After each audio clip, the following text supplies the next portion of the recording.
Vale, como sabéis, vamos con un poco de retraso, estamos intentando llegar a todo a tiempo. Así que voy a empezar con el segundo taller. Podemos coger un poco de aire para que no se haga muy pesado las sesiones. Bueno, el segundo taller aborda un tema completamente distinto. Estamos intentando tratar temas que sean de interés para todos. Aunque este trata sobre patentes, mi objetivo es mostrar que de una u otra manera es relevante para todas las disciplinas, incluidas la filología, que en muchos casos puede sentir que no es algo que es muy relevante en su campo.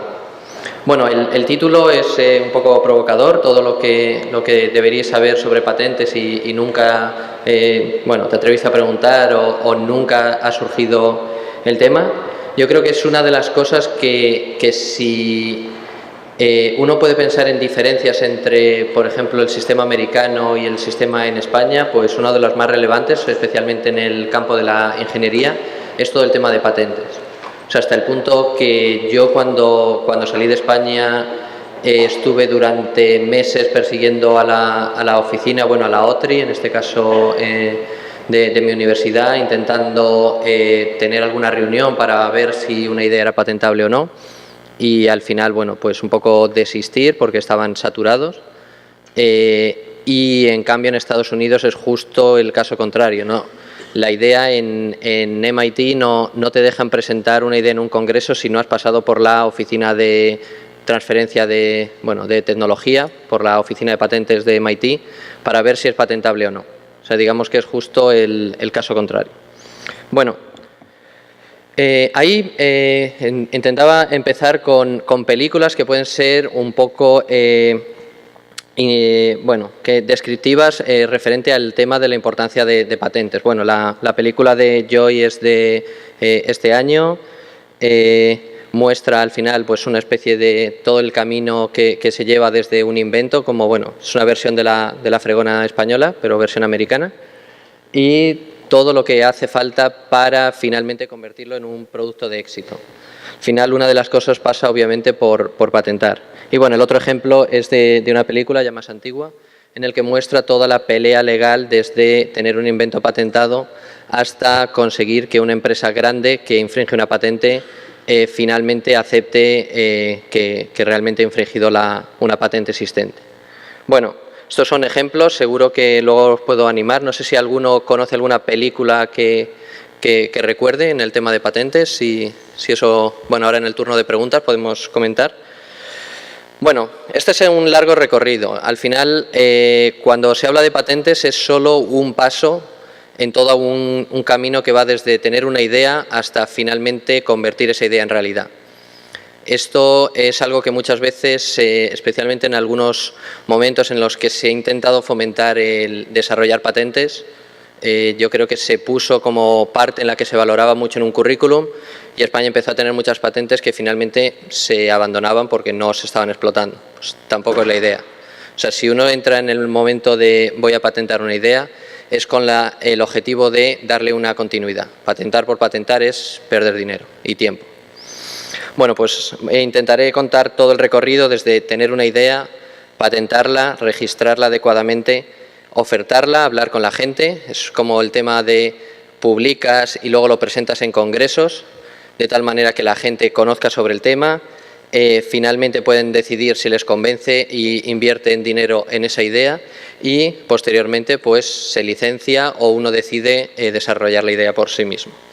Bueno, como tampoco quiero alargarnos mucho, una idea importante es cómo se empiezan a desarrollar ideas. Bueno, yo confío en que con todo el talento que hay acumulado en esta sala, seguro que más de uno puede tener alguna idea en su mente sobre algo que quisiera desarrollar o ha estado en contacto con temas, pues tanto en el tema de ingeniería, biomedicina, en económicas o incluso en filología, porque también hay patentes en filología, en el que esa idea simplemente se le ocurre a uno pero se queda ahí, no sabe cómo continuar. Bueno, pues el objetivo también de esta charla es ver todo ese camino. Pues, por ejemplo, una de maneras de intentar desarrollar ideas, que también es muy útil, intentar ser más creativos.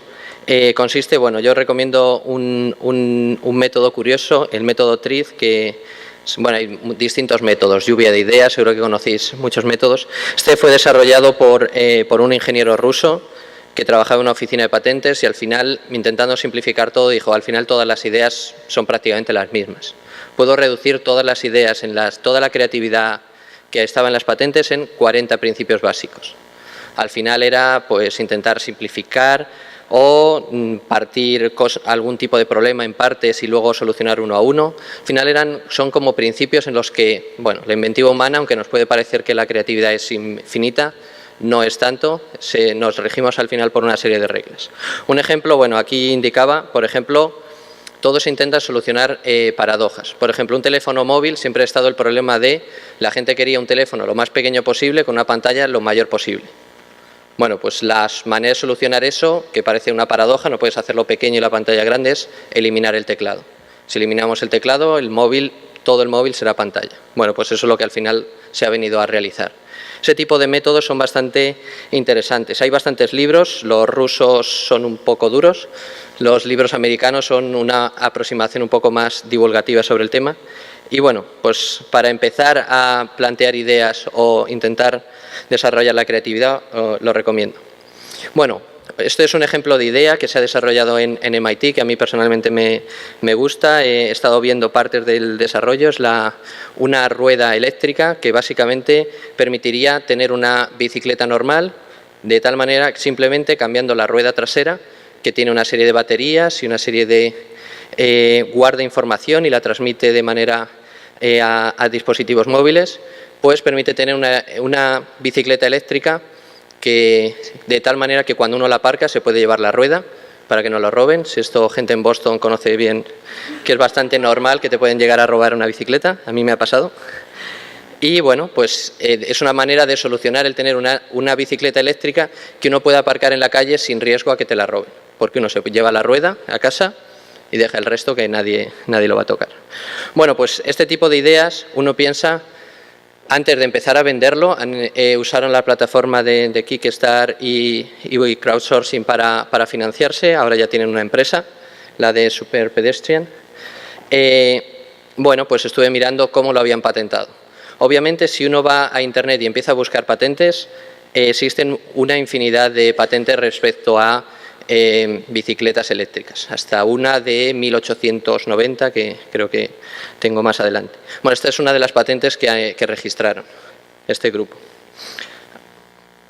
Bueno, otra fuente para ver cómo se generan ideas, cómo se intentan luego vender, es, bueno, por Shark Tank, creo que está disponible a lo mejor en algún canal, en Estados Unidos es muy habitual. Es el típico programa en el que gente con ideas que ha protegido ya esa idea y está en el paso de empezar a comercializarla, simplemente lo presenta a una serie de inversores, que en este caso son millonarios o billonarios en algún caso, tienen una cantidad de recursos que invertir en las ideas en las que se les presenta y eligen qué ideas consideran mejores o peores, y una de las cuestiones que siempre hacen es, bueno, la idea está patentada, está registrada, está suficientemente protegida, porque si no nadie va a invertir en ella. Si tienes una idea y no la has protegido, nadie va a invertir el tiempo y el dinero en desarrollar un producto de tal manera que cuando funcione, llegue otro y lo copie. Siempre existe un riesgo en desarrollar un producto, que es el que puede que no funcione. Desde tener una idea hasta tener un producto pueden fallar muchas cosas. Lo que uno quiere es que una vez que ya has llegado el momento en el que funciona, solo tú lo puedas usar. Si no, no merece la pena. Y bueno, la competición en MIT que se hace anualmente, dan $100.000 a la idea que me consideren como más prometedora. Ya se generan una serie de... Todos los estudiantes de una u otra manera participan, es una competición muy grande y bueno, pues se proponen proyectos. Por ejemplo, este año ganó uno en el que se proponía que se podía llegar a detectar cáncer de pulmón simplemente exhalando aire en una pequeña placa, que podía costar $1. Entonces, bueno, pues si tienes un método por $1 para poder detectar cáncer de pulmón, otra cosa es que termine funcionando tan bien como la idea original propone, bueno, pues sería muy prometedor. Bueno, para aclarar, he estado hablando de patentes, pero Una de las cosas que generalmente se desconoce o se tiene un concepto erróneo es qué es una patente. Bueno, la patente lo que da es un derecho de exclusividad sobre una idea. No te permite desarrollar un producto. Tú en principio puedes desarrollar un producto mientras no se demuestre lo contrario, mientras no esté protegido. Lo que te da la patente es la posibilidad de evitar que otros lo usen. O sea, es una manera como de defenderte del resto, ¿vale? Lo importante es que hay una patente por cada territorio, con lo cual ya es una cosa que te da en España, en Estados Unidos, en Japón, con lo cual uno tiene que decidir muy bien en qué mercado o en qué país quiere patentar. Esto ya genera problemas a la hora de que si uno quiere cubrir todo el mundo, eso va a suponer traducir la patente a una serie de idiomas que pueden ser 10, 12, 15, y es un proceso costoso porque la traducción de patentes, y esto va dirigido a la gente de filología, es muy, muy costoso. Es un proceso en el que importa mucho el tipo de lenguaje que se ha usado, la semántica de palabras concretas y, por tanto, es algo en lo que ser traductor de patentes es un negocio que habría que considerar y que creo que en España no hay tanta oferta. Bueno, se tiene durante 20 años, esto es importante. En el tema de los 20 años puede parecer mucho, pero teniendo en cuenta que las ideas se protegen antes del desarrollo completo, en el tema de fármacos es un tema que siempre hay mucha polémica, si deberían ser 20 años, deberían ser menos. Las empresas farmacéuticas consideran que debería ser más porque en el momento en el que lo tienen desarrollado en realidad les quedan como 10 años útiles o 8, o sea, es algo que en realidad para ellas no son 8, no son 20. Y bueno, pues siempre está la polémica de si las patentes son buenas o malas para la humanidad. Bueno, lo que se hace, en principio, la idea es que alguien patenta algo a cambio de ofrecerlo al conocimiento público. En la patente tiene que estar descrito con claridad suficiente la idea, la innovación, en qué consiste y cómo se obtiene. De tal manera que pasados esos 20 años, uno con la patente pueda reproducirlo. Eso es algo que siempre las oficinas de patentes tienen que tener en cuenta y, bueno, hay una negociación, es decir, no está suficientemente descrito. Siempre las personas van a intentar describirlo lo menos posible para no ser atacados luego en un futuro. Es un proceso, bueno, algo complejo. Como decía, lo que da es libertad para operar. No te da el derecho, simplemente evita que otros usen ese derecho. Y bueno, pues este es el ejemplo que comentaba antes de 1895. Ya hay bicicletas eléctricas en ese momento como la idea. ¿Qué sucede? Bueno, pues las patentes se intentan hacer siempre lo más generales posibles para que cubran prácticamente todo. Si luego otra persona quiere patentar en ese área, puede llegar a patentar áreas específicas, pero si está dentro de una patente más general, no lo va a poder usar.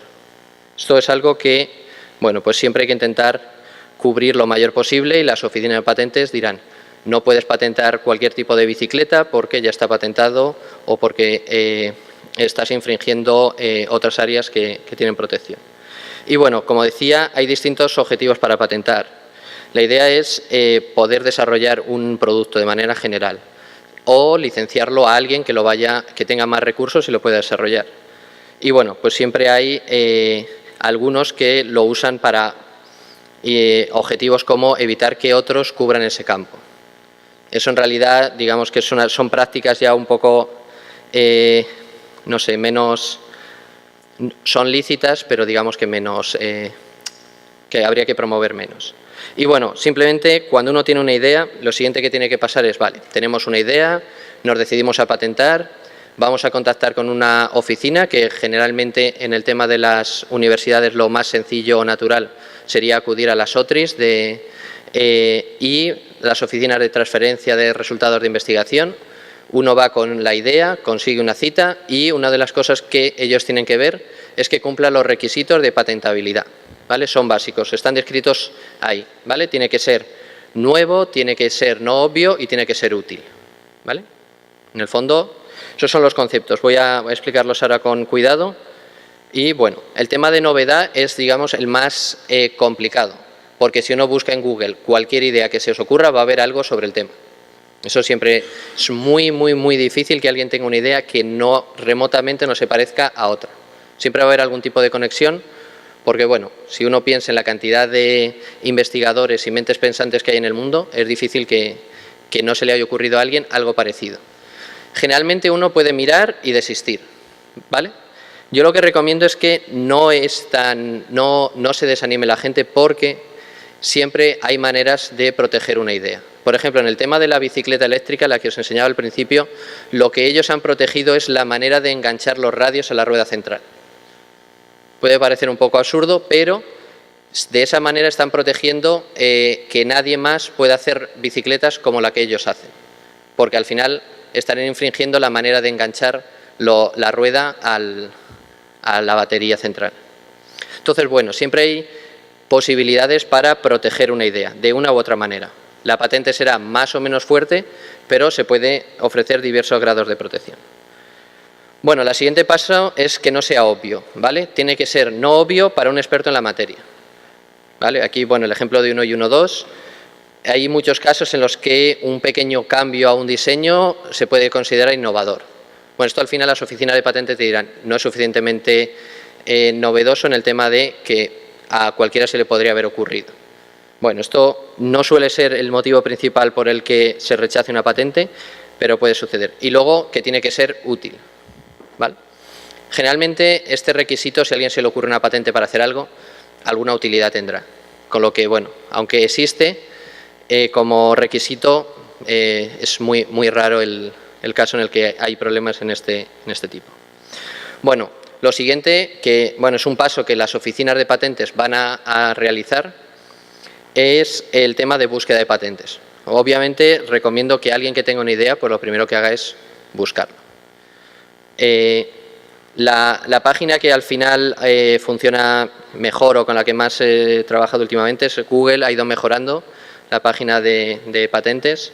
Las oficiales, que serían, bueno, pues la de Estados Unidos, Europa y la de las patentes internacionales, PCT, son bastante buenas, o Free Patents Online o algunas otras. Luego hay servicios de pago que muchas veces, si uno trabaja en un campo, puede poner una serie de búsquedas de tal manera que cuando alguien patenta algo relacionado o aparece algo, te manden una alerta. Y hay servicios, digamos, como más personalizados que son de pago.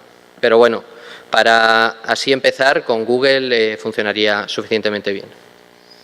La siguiente parte es, vale, ya tenemos una idea, vemos que puede ser patentable, hemos hablado con nuestra oficina de patentes o la OTRI y queremos empezar a ver si podemos empezar a escribir algo o con la ayuda de algún abogado o servicio o un asesor vamos a ponernos a escribir nuestra patente.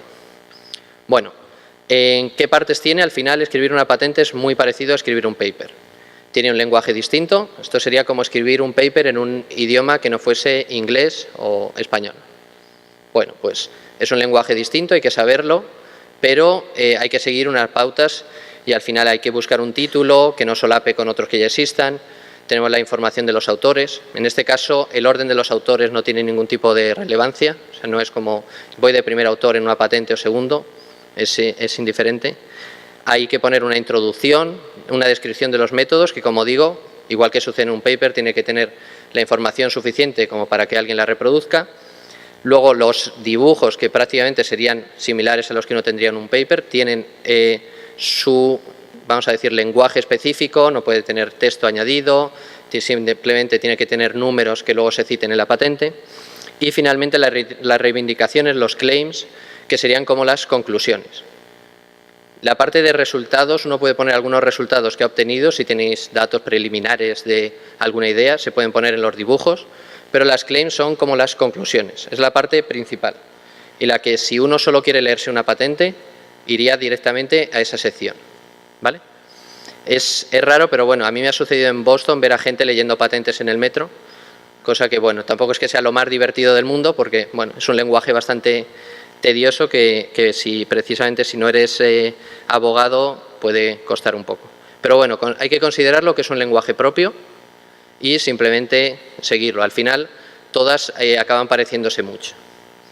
Bueno, las reivindicaciones, los claims, digamos que te dicen de qué se trata la patente. Todo el resto de la patente simplemente sirve como para centrar bien a qué hacen referencia esas claims, ¿vale? se pueden hacer sobre un determinado producto o un método que se está patentando y hay independientes y dependientes. Ahora os enseñaré algún caso. Y bueno, simplemente que cuando uno vaya a buscar alguna patente en Google, hay una parte de claims y podéis leerlo. Al final es el resumen principal.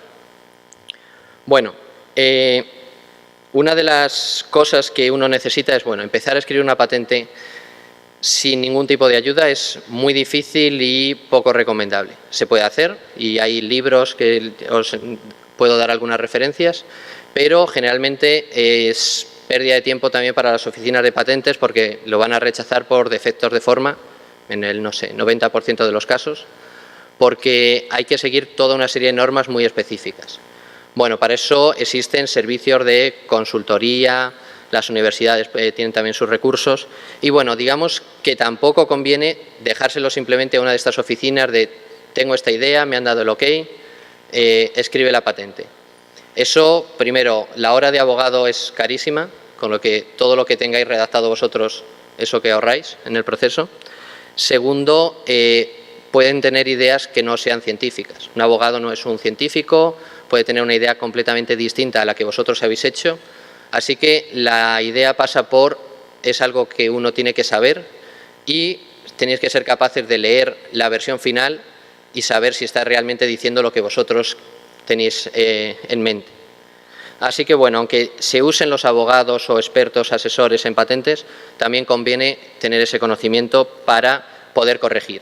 No es algo que simplemente te sirva, sin más. Bueno, luego uno escribe una patente y realmente es muy importante cómo se haya escrito, porque hay patentes que simplemente describen un método que consiste en, no sé, en realizar esta bicicleta siguiendo un paso A, B y C. Si uno lo escribe y dice el paso A, B y C y resulta que el paso B uno se lo puede saltar y hace A y C, ya no está infringiendo esa patente, con lo que todo el mundo lo puede hacer. Simplemente se lo habéis contado al mundo, habéis puesto un paso que no era necesario y cualquiera va a saber hacerlo sin tener que pasar por vuestra patente, con lo que no sirve. Entonces, al final uno redactaría en la que hay que hacer un paso A, o B, o C, o una combinación de ellos. De esa manera ya está cubierta. Parece una tontería, pero hay que saber cómo jugar con el lenguaje para indicar realmente lo que uno quiere. Bueno, esto básicamente en un curso en MIT se explicaba precisamente esto, cómo saltarse patentes. Tan simple como eso, en la que los ejercicios eran, tenéis esta serie de patentes, cómo os las saltaríais, y luego, bueno, pues a ver la manera en la que, bueno, pues esta patente es muy débil porque está incluyendo esto, que yo creo que no es necesario, o el orden no es el correcto, o si se hace de esta otra manera, nos estaríamos infringiendo la patente. Bueno, pues esto que parece un poco curioso sucede en el mundo, así que conviene pensar. La recomendación es pensar, bueno, habéis patentado algo, ahora vosotros queréis saltaros vuestra propia patente, ¿podríais? Y se os puede ocurrir, bueno, claro, si yo no pudiera hacer estos pasos, yo lo haría de esta otra y no infringiría. Bueno, pues en vuestra patente incluir esa otra opción también. Cuanto más cubráis, más fuerte será la patente. Bueno, el tema de plazos es muy importante. Como digo, lo primero que hay que hacer es intentar proteger la idea antes de publicarla. Si uno llega en un congreso y lo presenta de manera pública, ya no lo puede patentar. Antes, en Estados Unidos había un periodo de gracia de 1 año, hay cambios de leyes, ya os indicaré, con lo que si ya se ha presentado, cualquiera que esté en el Congreso puede ir mañana, patentarlo y no podéis decir nada, ¿vale?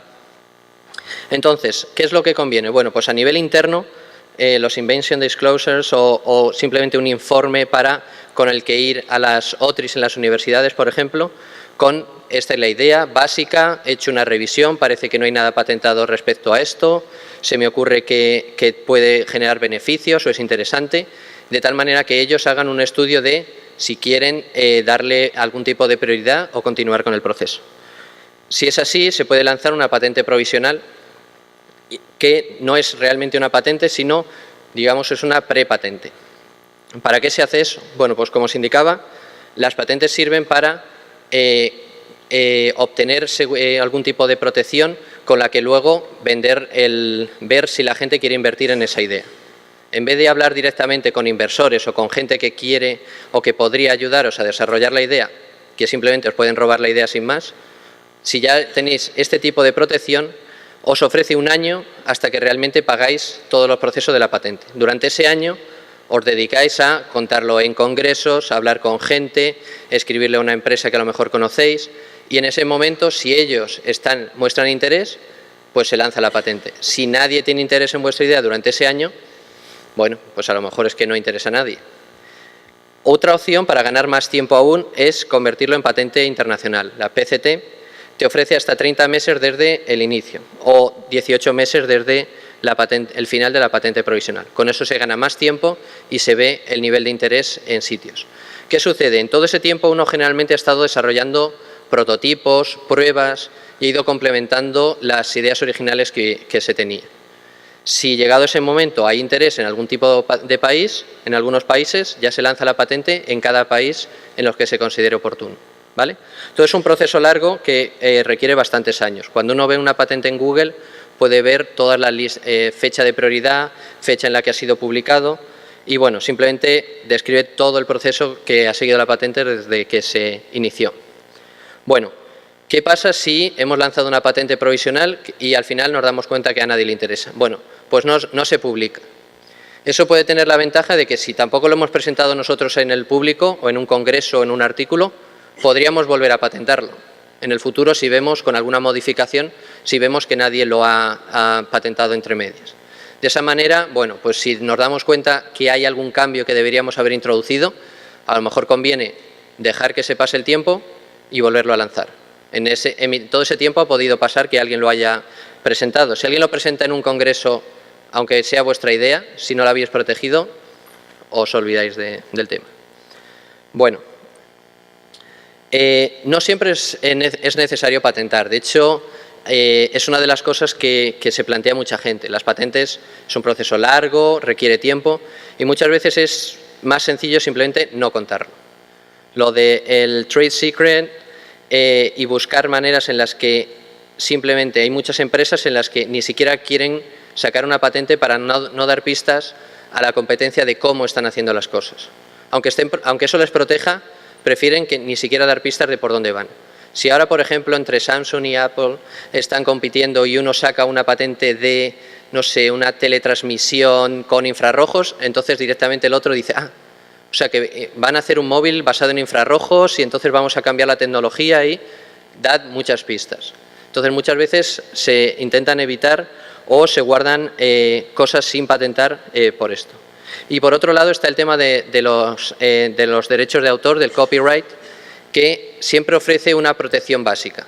Es decir, esta presentación, por el solo hecho de que yo la he estado escribiendo, está protegida por copyright.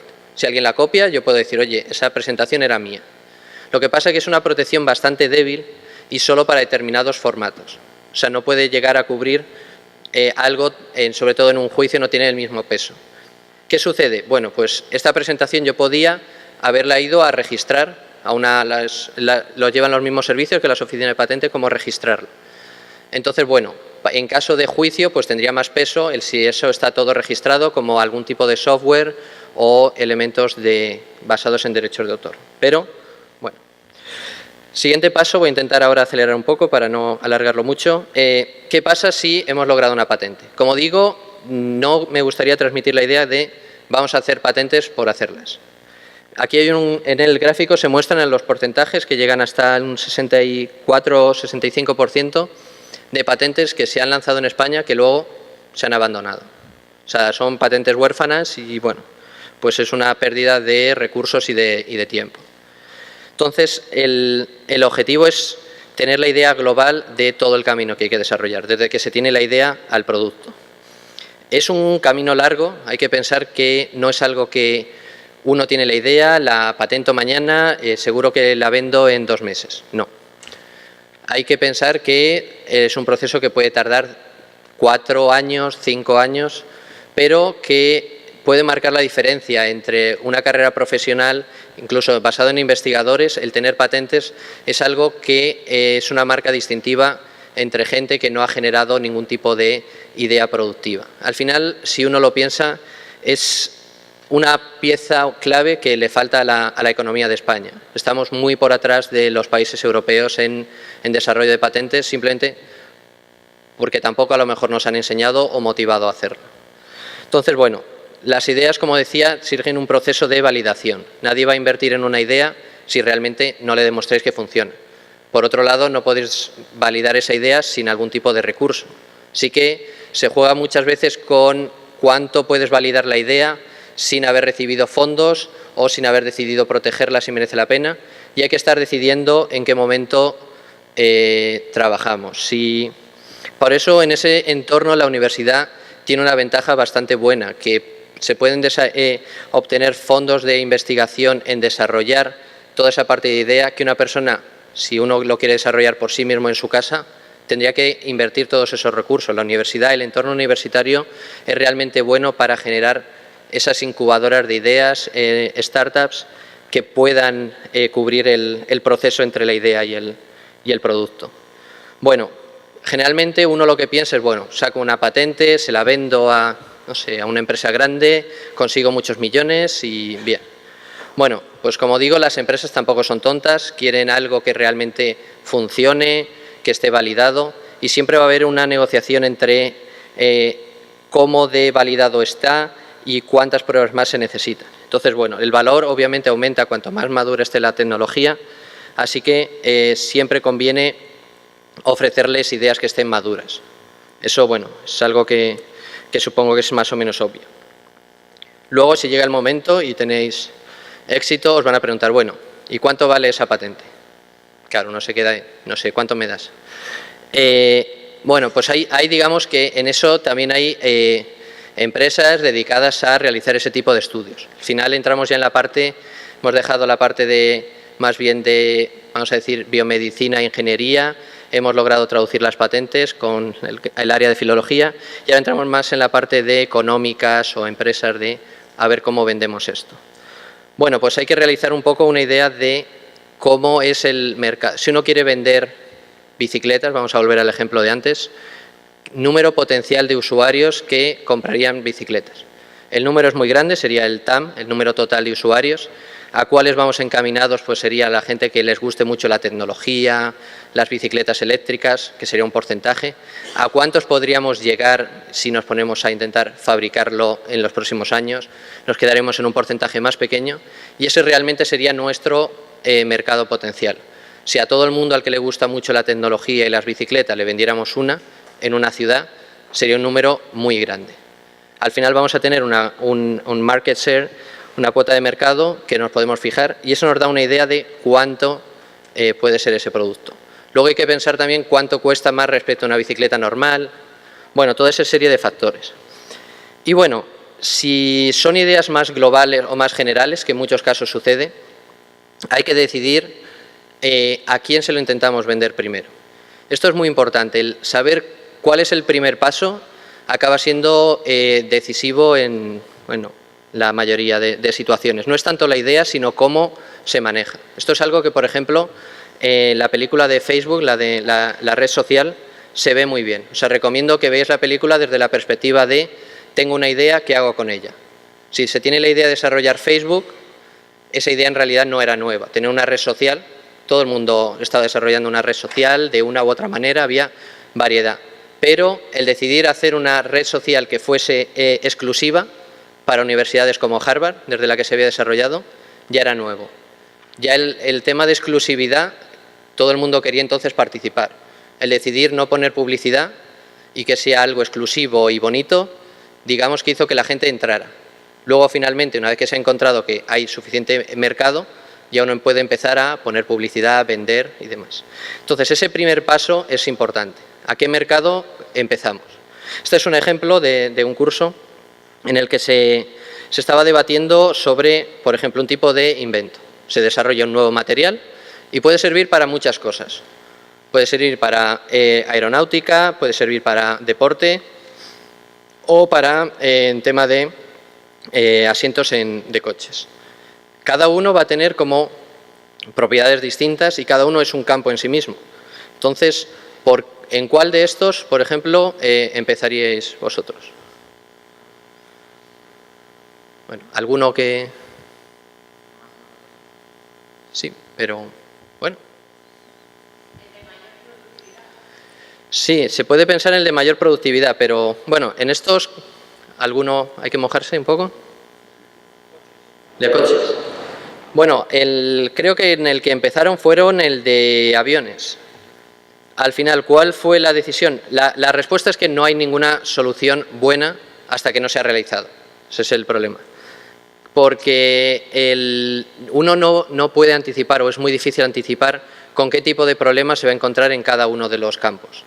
Qué tipo de barreras va a haber o qué tipo de competencia. Es un análisis complejo en el que, llegados a este punto, la recomendación sería, bueno, pues tener algún buen tipo de aliado comercial que supiera, pero aún así es difícil porque necesitas a alguien que sepa muy bien del campo de automoción, del campo de la aeronáutica, que sepa la regulación que tiene en cada país. O sea, hay muchas barreras. La decisión que tomaron fue ir por la parte de aviación porque era un número más reducido de empresas, con lo cual les simplificaba mucho la tarea de no tener que buscar muchos.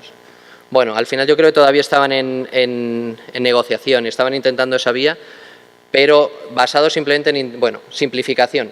Pero es una decisión importante porque al final hay que dedicar tiempo y recursos a estar pues reunido con alguien del campo de la automoción o el campo de la aeronáutica, y son campos completamente distintos. Así que, llegado a ese punto, hay que tomar decisiones que ya entran en la parte del marketing de la empresa y, bueno, ya digamos que desde el punto de vista académico, a los que a lo mejor empezaron con una idea académica, bueno, les puede chocar. Pero es algo que al final conviene hacer. Si uno piensa en el desarrollo, sobre todo económico, de un país, pues es importante. Luego hay que conocer el ecosistema, que decía, no importa tanto la idea en sí, sino cuando uno quiere desarrollarla, cuántas más ideas similares hay. Ahí intentándolo 100 personas, una idea similar, va a aparecer una que va a ser mejor que la vuestra simplemente porque hay tanta gente investigando en eso que el riesgo de que patenten algo distinto y que sea mejor es muy alto. ¿Cuánta gente hay consumiendo? ¿Es simplemente una moda? Y hemos entrado en ese campo porque está de moda, pero pronto dejará de serlo. Bueno, son preguntas importantes. Y luego siempre está la cosa, ¿y yo qué sé? ¿No? Yo he desarrollado un material en mi laboratorio o he inventado esta batería, pero yo no sé de eso. Bueno, al final no es tan complicado en el sentido de que la mejor manera de saber qué hacer es hablar con la gente. Tan básico como eso. Esa información se puede buscar en Internet, pero es muy difícil. Al final conviene hablar con gente, con expertos del tema, enseñarles las ideas, también desconfiar porque mucha gente, si no se le ha ocurrido a ellos, es que no se puede o porque eso no tiene sentido. Así que tenéis que, cuando habléis con la gente, no pensar tanto en su opinión sobre si es una idea muy buena o no, sino que ordene información sobre si realmente, si fuese posible o si funcionase tan bien como vosotros confiáis, si realmente lo llegarían a comprar o les interesaría. O sea, hay, por ejemplo, empresas que han desarrollado pues nuevas tecnologías para televisores. Y bueno, pues alguien te puede decir, bueno, pero yo con el mío estoy contento, ya. Pero si yo te enseño este televisor que se ven mucho mejor, tiene una resolución mejor en los colores, ¿cuál cogerías? Y al final dirá, bueno, pues si cuesta solo un poco más, me cogería el otro. Vale, pues dime cuánto más estarías dispuesto a pagar, por ejemplo.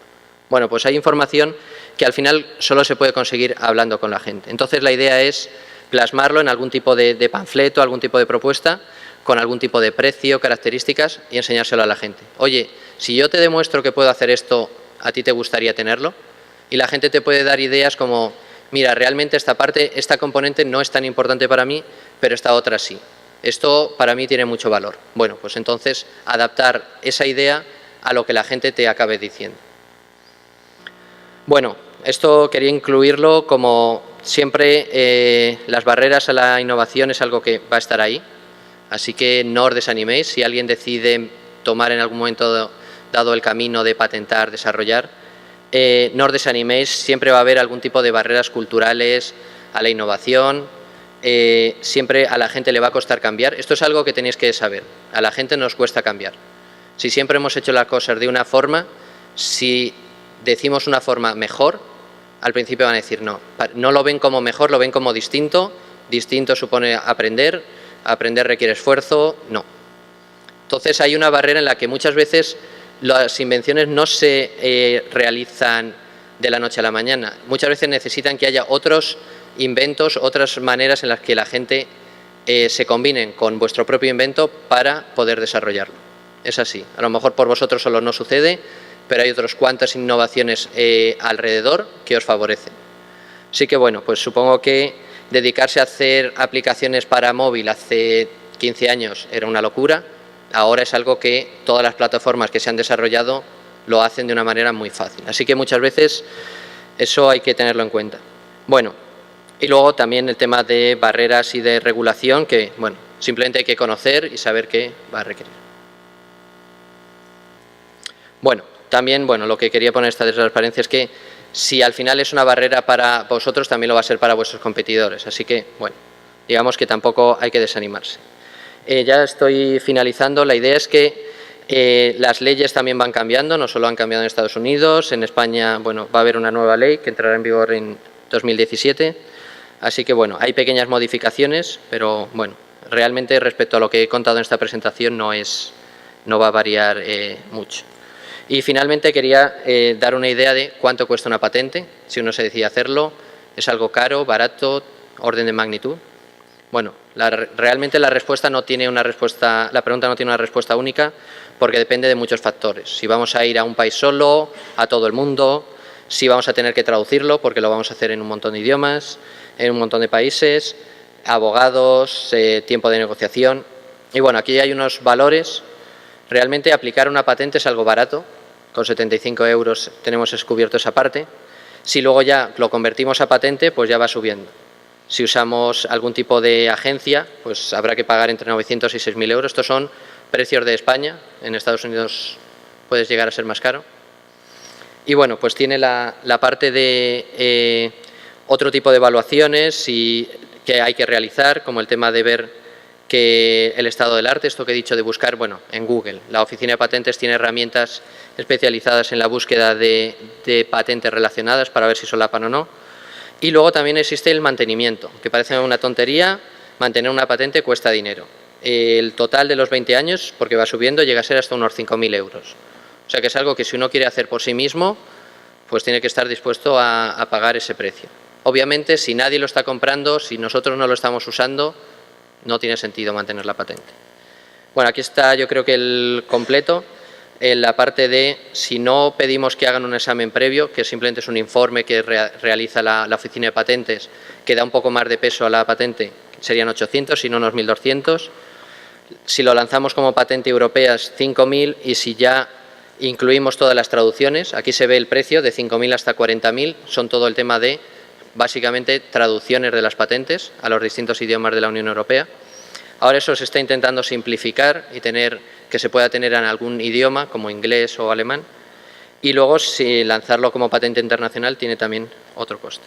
Entonces, bueno, quiero dar paso a las preguntas y bueno, espero que os haya interesado el tema.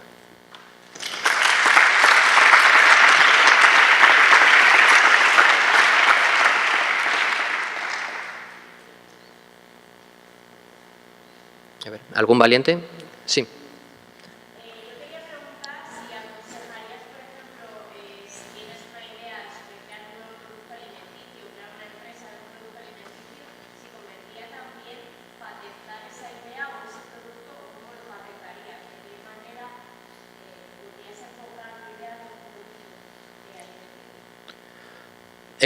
Bueno, la idea es si hacer la empresa, la patente o ambas o... Con... La idea es crear la empresa desde cero y el producto desde cero. Sí, bueno, muchas veces existen varias cosas. Primero, el tema de registrarlo, que también es una alternativa, por ejemplo, para algo como un producto alimenticio. Dependiendo de cómo se elabore la redacción de la patente, el mezclar una serie de alimentos no creo que sea patentable, no se cubre dentro de eso. El usar un determinado elemento dentro de ese alimento, que a lo mejor sea nuevo, algún tipo de levadura especial, posiblemente sí se pudiera patentar. También se podría usar el tema del secreto industrial, desarrollar la empresa con una serie con eso dentro, pero generalmente el tener esa patente o ese registro yo lo haría y entonces se empezaría a pensar, vale, pues voy a desarrollar una empresa en base a esto. Pero hasta no tener, por ejemplo, en ese es un caso bastante sencillo, una serie de consumidores a los que uno se lo ha ofrecido y ya están interesados, mejor sería el momento de lanzarse a entrar al tema. Sí. Sí. Muchas gracias, mucha información. Sí. Un poco más. Mi pregunta va dirigida a quién realmente pertenece una patente, por ejemplo, en el campo universitario, en donde muchas veces usas fondos públicos, por ejemplo, de un proyecto para desarrollar los datos preliminares y se desarrolla o se realiza dentro del entorno de la universidad. ¿A quién realmente pertenece? Es compartido, ¿no?, entre el investigador que tiene la idea, pero también la institución que ayuda a realizar la idea. Entonces, en ese sentido, no sé si existe un problema legal o...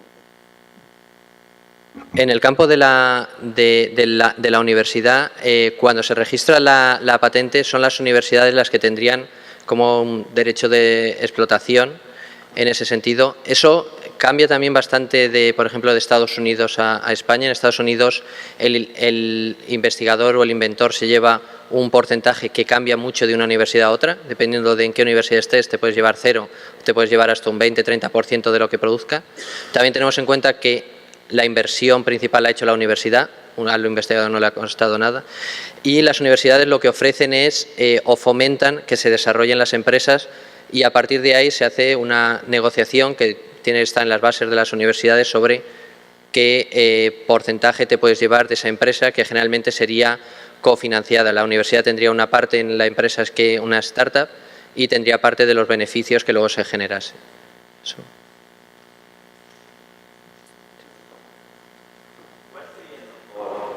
El mejor sitio donde pudieras llevar una patente. El mejor sitio para llevarlo... Bueno, hay que tener en cuenta, está claro que si uno lo desarrolla de manera personal y privada, es en el que te puedes llevar el 100% y no hay ningún problema. Generalmente, en el ámbito en el que nos movemos, sería difícil hacer investigación fuera del ámbito de la universidad. Con lo que lo más normal es ir a la oficina de la OTRI, se ha disculpado la OTRI de Valencia, he estado en contacto con ellos, para que aportaran un poco la visión. Yo os recomiendo, está ahí el enlace, el de la OTRI de la Universidad de Valencia, OTRI-V. Cada universidad va a tener la vuestra. Lo que os recomiendo es un momento dado acercaros y conocer precisamente eso. Bueno, yo tengo esta idea, si lo desarrollase, ¿qué me daríais? Bueno, es una información que tenéis que tener acceso y preguntar. Supongo que incluso las públicas y las privadas en España también pueden tener normativa distinta. Y bueno, realmente recomiendo que si os pueden ofrecer todo lo que ofrecen las universidades de recursos de investigación, asesoría jurídica, bueno, pues lo empleéis, porque es un riesgo. O sea, empezar a pagar todas las cuotas de las patentes de tu bolsillo, bueno, pues ese riesgo está bien, pero mejor si se está, digamos que reforzado por una universidad. Sí. Vale. No me resisto, perdón, a intervenir. ¿Se oye? ¿Se oye? Sí, no me resisto a intervenir. Me ha gustado mucho la presentación. Yo soy catedrático de Derecho y especialista en propiedad intelectual y, por lo tanto, me ha gustado mucho cómo un ingeniero ha aproximado la temática, ¿no? Me ha gustado mucho. Me gustaría, un poquito, después de lo que habéis dicho, me gustaría recalcar las ideas que nos ha transmitido de la importancia de que cuando tengáis algún tipo de conocimiento que tenga las características de patente, como ha dicho él, originalidad, capacidad inventiva y aplicación industrial, que no la divulgáis en congresos, sino que toméis medidas. Y para eso tenéis las OTRIs, tenéis las oficinas de transferencia de resultados de investigación de vuestras universidades que os orientan de cómo hacerlo y os orientan gratuitamente. Todas las OTRIs tienen un equipo de juristas, de economistas y de gente que está trabajando con científicos todos los días. Por lo tanto, pueden ayudaros. Y esa gente va a estar ahí asistiéndoos. Lógicamente, esa patente generada en el ámbito universitario es una patente universitaria. y tal como dice nuestra ley de patentes y nuestra ley de la ciencia y la ley de economía sostenible, es de titularidad pública. Otra cosa es porque se ha hecho con recursos públicos, ¿de acuerdo? Otra cosa es si lo hacéis en un ámbito de colaboración con una empresa, vía convenio o contrato de colaboración en una empresa.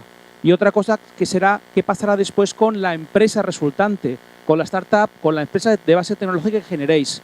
Y ya cada universidad tiene los porcentajes que he dicho, del 10, 20, 30, dependiendo de cada universidad qué corresponde a cuál. El inventor sigue siendo siempre el inventor. Pero en patentes, igual que en otros derechos, hay que diferenciar entre inventor y titular de los derechos. El inventor es el científico o la científica y quien firma, y figura además en la patente, figura cuando se inscribe la patente, pero el titular del derecho es a quien le corresponden los beneficios. Normalmente será la institución pública si es una institución pública. Digo institución pública, puede ser una universidad o puede ser el consejo o puede ser otra organización que investigue, ¿de acuerdo? Pero la verdad me ha gustado mucho la presentación que has hecho porque lo he visto muy bien reflejado. Enhorabuena, ¿eh? Gracias. Bueno, como decía, la SOTRI sería el camino en el que, bueno, acercaros, preguntad, buscar información en la página web de cada universidad. Yo he estado mirando la de la Universidad de Valencia recientemente y hay mucha información relevante para esta charla que da. Bueno, gracias.